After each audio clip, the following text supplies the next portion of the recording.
શિક્ષણ વિશે કયા બાબતો કયા વિધાનો યોગ્ય છે? સૌથી પહેલા કહે છે કે શિક્ષણ એ રાજ્ય યાદીનો એક ઘટક છે. બીજું, શિક્ષણની જોગવાઈ બંધારણના ભાગ 3 માં સમાવિષ્ટ છે. ઉપરોક્ત પૈકી કયા વિધાનો સાચા છે? યાદ કરો, શિક્ષણ તો શિક્ષણ શેમાં આવે? રાજ્ય યાદીમાં આવે કે સંવર્તી યાદીમાં આવે? તો યાદ રાખજો, શિક્ષણ જો 1976 માં પ્રશ્ન પૂછાયો 1976 પહેલા તો કદાચ સાચો હોય, પણ હાલમાં શિક્ષણ કઈ યાદીનો વિષય છે?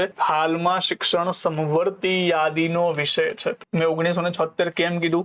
કારણ કે 42મો સુધારો 1976 માં શિક્ષણને રાજ્ય યાદીમાંથી સંયુક્ત યાદી સંવર્તી યાદીનો દરજ્જો આપી દીધો. સંવર્તી યાદી જેનો મતલબ થાય રાજ્ય પણ કાયદો ઘડી શકે અને કેન્દ્ર પણ કાયદો ઘડી શકે. એના બાદ શિક્ષણની જોગવાઈ બંધારણના ભાગ 3 માં સમાવિષ્ટ છે. જો અહીંયા હું એક શબ્દ એડ કરી નાખું, જો અહીંયા લખી નાખે કે શિક્ષણની જોગવાઈ ભારતના બંધારણમાં માત્ર, હવે આનો જવાબ આપો તો વિધાન સાચું થાય કે ખોટું? જો અહીંયા લખી નાખું કે શિક્ષણની જોગવાઈ ભારતના બંધારણમાં માત્ર ભાગ 3 માં સમાવિષ્ટ છે તો પછી ખોટું. કેમ ખોટું? કારણ કે ભાગ 3 માં પણ છે, ભાગ 4 ની અંદર પણ છે, ભાગ 4A ની અંદર પણ છે. જો સમજો, અહીંયાથી હું એની પણ ચર્ચા કરી લઉં. પણ અહીંયા એવું માત્ર જેવું કંઈ લખ્યું નથી, એટલા માટે શિક્ષણની જોગવાઈ ભારત દેશના ભાગ 3 માં છે. બરાબર છે. આગળ વાત કરું, જો અહીંયા ધ્યાનથી સમજો, શિક્ષણની વાત છે અહીંયા ભાગ 3 માં છે. ભાગ 3 માં કયો આર્ટિકલ?